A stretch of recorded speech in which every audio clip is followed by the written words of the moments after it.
વરસાદની સિઝનમાં તમારું નાક બંધ થઈ જાય છે અને શ્વાસ લેવામાં બહુ તકલીફ પડે તો શું કરવું? હેલો ફ્રેન્ડ્સ, ડૉક્ટર રાજન પટેલ, વિશ્વ આઈઆઈટી હોસ્પિટલ. તમને આ સિઝનમાં તમે જોયું હશે કે શરદી થઈ જાય ભારે એટલે તમારું નાક એકદમ ચોક થઈ જાય અને તમને શ્વાસ લેવા બહુ તકલીફ પડે અને ક્યાંય ચેન ન પડે. હવે તમને ઓલરેડી આ પ્રોબ્લેમ છે અને રાત્રે સૂવો છો એટલે પાછું નાક વધારે બંધ થાય. તો આવા કિસ્સામાં શું કરવું? ઘરગથ્થુ ઈલાજ શું?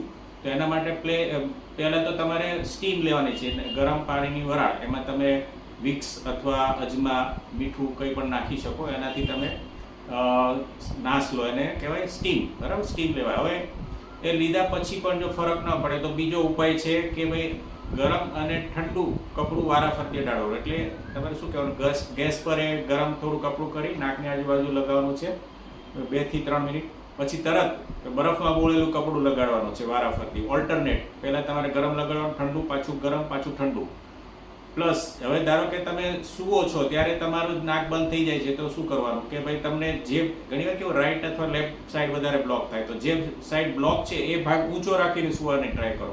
હવે આ કરવા છતાં જો નાક ન ખુલે ને તમને ઊંઘ ન આવતી હોય તો તકિયા નાખીને માથાનો ભાગ આ રીતના ઊંચો રાખો. આ રીતના માથું એકદમ ઊંચું શરીર કરતાં એ રીતના સૂવાની ટ્રાય કરો અને સીધા સૂવાની ટ્રાય કરો. આ કર્યા પછી પણ જો ફરક ન પડે તો એકદમ ઊંધા થઈ જાઓ. બરાબર છે. અને ધારો કે આ બધું કર્યા પછી પણ ફરક ન પડે તો 5 મિનિટ વોકિંગ કરો, ફૂલ સ્પીડે ઘરમાં ચાલો. અને થોડાક પ્રાણાયામ કરો. એમાં મેઇન છે ભસ્ત્રિકા, કપાલભાતિ અને અનુલોમ વિલોમ. આ 3 પ્રાણાયામ કરો. 5 થી 5 મિનિટ કરશો તો તમારે થોડુંક કન્જેશન ઓછું થઈ જશે અને તમને ઊંઘ આવી જશે.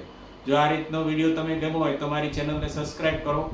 જે લોકોને શરદી થઈ ગઈ છે અથવા થાય છે વારંવાર એને આ વિડીયો શેર કરો, બતાવો, સેવ કરો અને લાઈક કરો. Thank you.